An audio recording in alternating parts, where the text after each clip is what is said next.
पंतप्रधान नरेंद्र मोदी यांची उद्या नाशिकमध्ये सभा होती आणि या सभेचा आढावा घेण्यासाठी आणि एकूणच आढावा घेण्यासाठी गिरीश महाजन या ठिकाणी दाखल झालेले आहेत। नाशिकच्या आमदार देवयानी फरांदे, त्याचप्रमाणे राहुल ढिकले आणि इतर सगळे पदाधिकारी जे आहेत भाजपचे ते या ठिकाणी दाखल झालेले आहेत। उद्याची पंतप्रधान नरेंद्र मोदी यांची सभा ही ऐतिहासिक ठरणार आहे। प्रचंड मोठ्या संख्येनं देशभरातनं खेळाडू जे आहेत ते या ठिकाणी दाखल झालेले आहेत आणि या संपूर्ण कार्यक्रमाचा, या संपूर्ण तयारीचा आढावा जे आहेत ते गिरीश महाजन या ठिकाणी घेत आहेत। भाऊ, आपण आढावा घेत आहात, अत्यंत ऐतिहासिक अशा पद्धतीची तयारी आणि सभा, काय सांगाल नेमकं? उद्या स्वामी विवेकानंदांची जयंती आहे आणि त्या निमित्ताने माननीय मोदीजी नाशिक शहरामध्ये येत आहेत। खरं म्हणजे दरवर्षी देशामध्ये वेगवेगळ्या राज्यांमध्ये हा कार्यक्रम होत असतो। युवा महोत्सव, राष्ट्रीय युवा महोत्सव, हा 27वा युवा महोत्सव या ठिकाणी होणार आहे आणि मोदीजी स्वतः या कार्यक्रमाला येत आहेत। उद्याचा कार्यक्रम हा तरुणाचा कार्यक्रम आहे, तरुणांसाठी कार्यक्रम आहे। म्हणजे सगळेच लोक येणार सभेला, मोठी रेकॉर्ड ब्रेक सभा या ठिकाणी होणार आहे। पण विशेष करून तरुण तरुणी, महाविद्यालयीन तरुण तरुणी या ठिकाणी कार्यक्रमाला मोठ्या संख्येमध्ये या ठिकाणी येतील, कारण स्वामी विवेकानंदांची जयंती आपण राष्ट्रीय युवा दिन म्हणून त्या ठिकाणी मनवत असतो आणि म्हणून उद्याच्या दिवसाला विशेष महत्त्व आहे। उद्याची सभा ही रेकॉर्ड ब्रेक होणार आहे। मोदीजींचा रोड शोसुद्धा आहे, काळाराम मंदिरात ते त्या ठिकाणी जाणार आहे, रामकुंडावर त्या ठिकाणी जाणार आहे, तिरजलपूजन करणार आहेत आणि नंतर या ठिकाणी येऊन ते सभेला संबोधित करतील। पण उद्याची संख्या ही रेकॉर्ड ब्रेक असेल।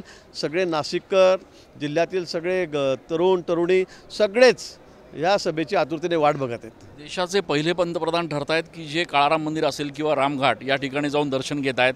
उत्साहाचं वातावरण आहे, दिवाळीसारखं सगळं वातावरण नाशिकमध्ये बघायला मिळत आहे। आपल्या कार्यकर्त्यांमध्ये आणि पदाधिकाऱ्यांमध्ये कसा उत्साह?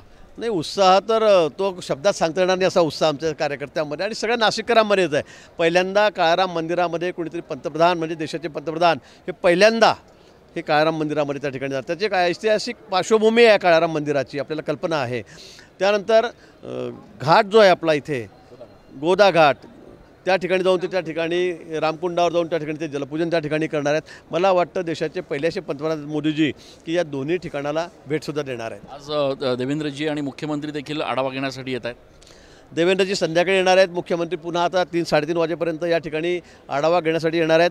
अतिशय जय्यत तयारी आमच्या सर्व महापालिका असेल, प्रशासन असेल, महसूल असेल, सगळेच खात्यांनी अतिशय, म्हणजे पोलीस यंत्रणा असेल, अतिशय सज्ज झालेली आहे आणि उद्या एक अभूतपूर्व असा कार्यक्रम नाशिककरांना या ठिकाणी बघायला मिळेल आणि सर्व नाशिककरांना मी पुन्हा विनंती करेल की अतिशय मोठ्या संख्येने अगदी प्रत्येकजण या ठिकाणी या कार्यक्रमाला आवर्जून हजर राहावं। एक शेवटचा प्रश्न, कालचा निकाल लागण्याच्या एक दिवस आधी मुख्यमंत्री नाशिकमध्ये होते, उद्या देखील येत आहेत, योगायोग म्हणायचा, रामरायाची कृपा?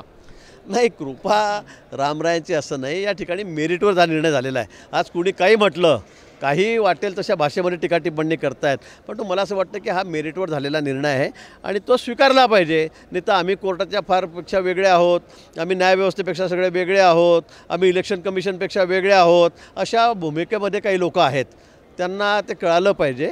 खरं म्हणजे कालचा निर्णय हा ऐतिहासिक निर्णय होता, म्हणजे हा सर्व देशाला मार्गदर्शक असा आहे, दिशादर्शक असा निर्णय आहे। पण काही लोकांनी वाटेल तसं तोंडसुख घ्यायचं, वाटेल तसं बोलायचं न्यायव्यवस्थेवर, मला वाटतं आहे त्यांची नेहमीची सवय झालेली आहे की आजची सवय नाही आहे।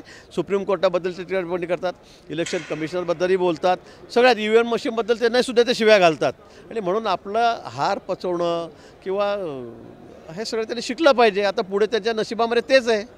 खूप खूप धन्यवाद। गिरीश महाजन असतील, भाजपचे सगळे आमदार पदाधिकारी हे या ठिकाणी या संपूर्ण सभेच्या तयारीचा आढावा घेत आहेत। आपण बघू शकतो की या ठिकाणी ऐतिहासिक अशा पद्धतीची सभेची तयारी जी आहे ती नाशिकमध्ये सुरू आहे आणि या तयारीसाठी आता पुढच्या काही वेळात उपमुख्यमंत्री देवेंद्र फडणवीस, मुख्यमंत्री एकनाथ शिंदे हे देखील या ठिकाणी दाखल होत आहेत आणि त्यामुळे या सभेकडे आता संपूर्ण देशाचं लक्ष लागल्याचं बघायला मिळतं आहे। कॅमेरा पर्सन प्रसादसह मी चंदन पूजाधिकारी, TV9 मराठी।